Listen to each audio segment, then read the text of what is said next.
Algumas vezes chegou quase a ficar atormentado ao ser compelido a descrever a afeição divina do Pai Celeste pelos seus filhos do universo, empregando um símbolo verbal humano, amor.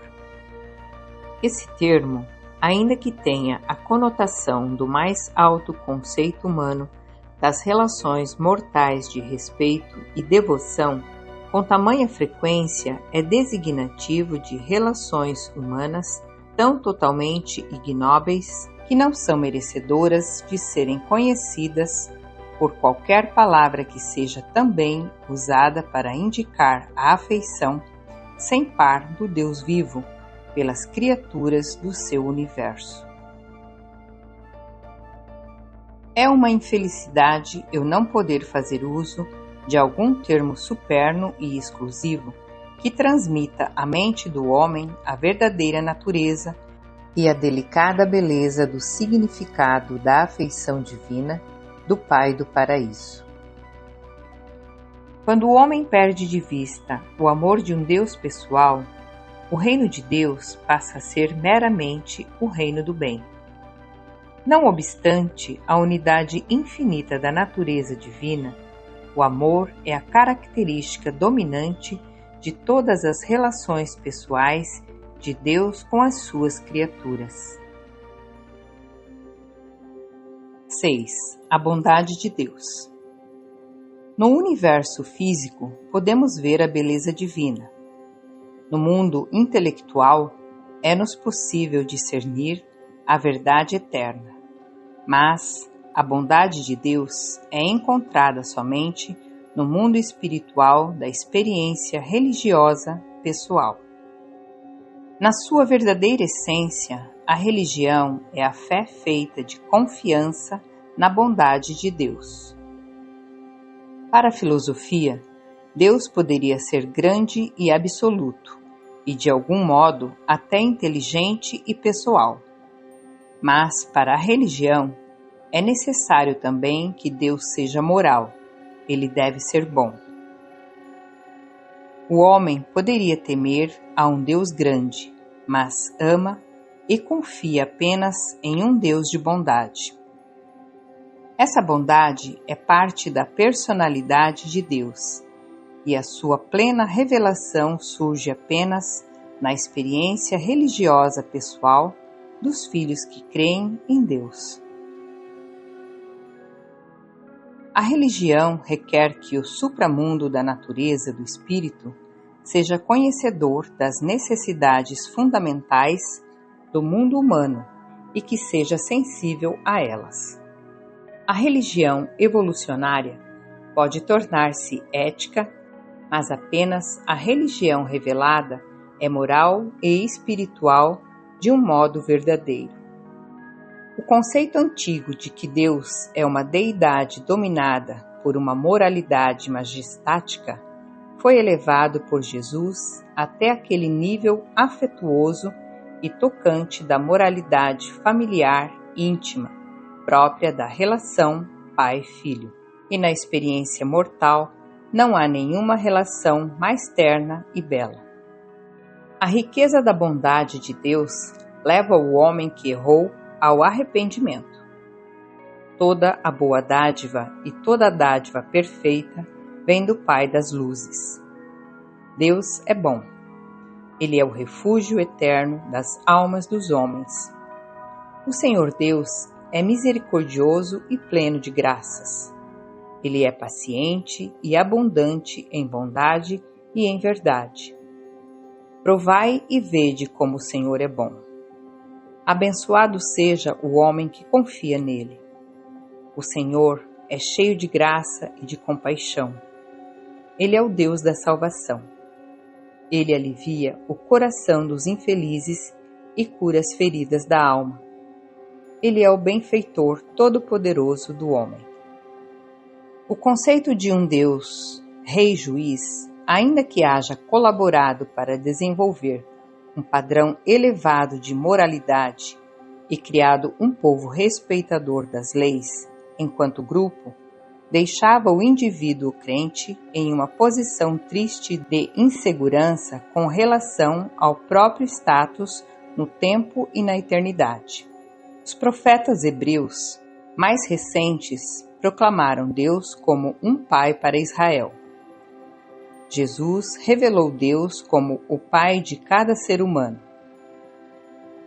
Todo o conceito que os mortais fazem de Deus foi transcendentalmente iluminado pela vida de Jesus. O altruísmo é inerente ao amor paternal. Deus ama, não à maneira de um pai, mas como pai. Ele é o Pai no paraíso de todas as personalidades do universo.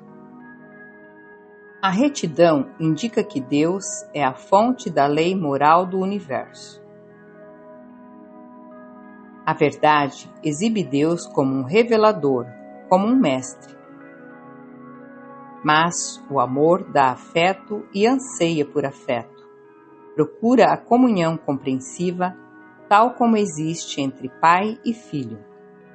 A retidão pode ser própria do pensamento divino, mas o amor é a atitude de um pai.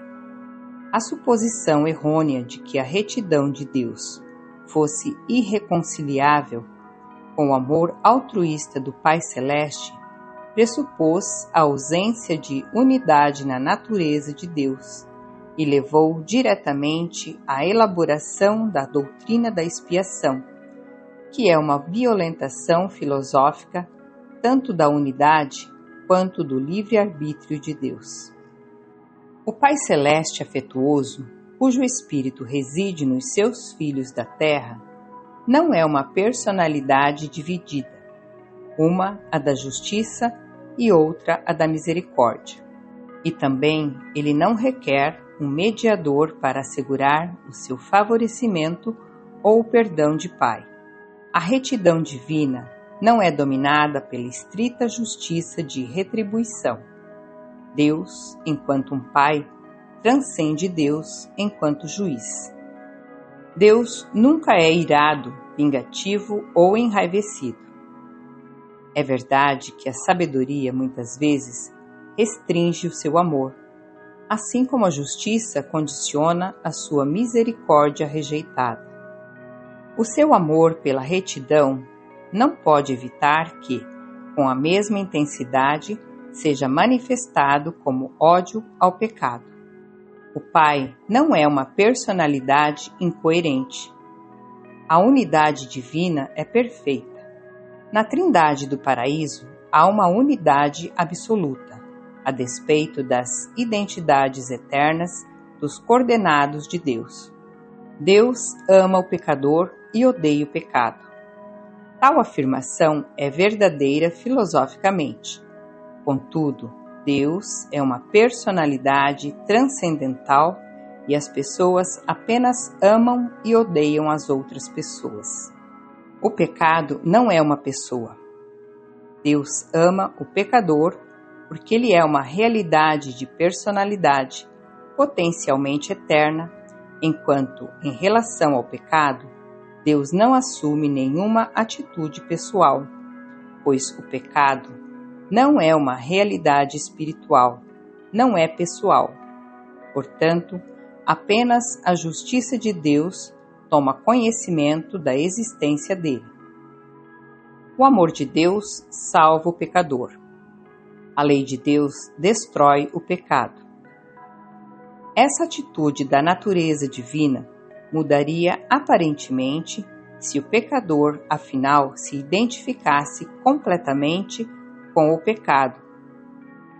Da mesma forma que a mente mortal pode também se identificar totalmente com o espírito ajustador residente.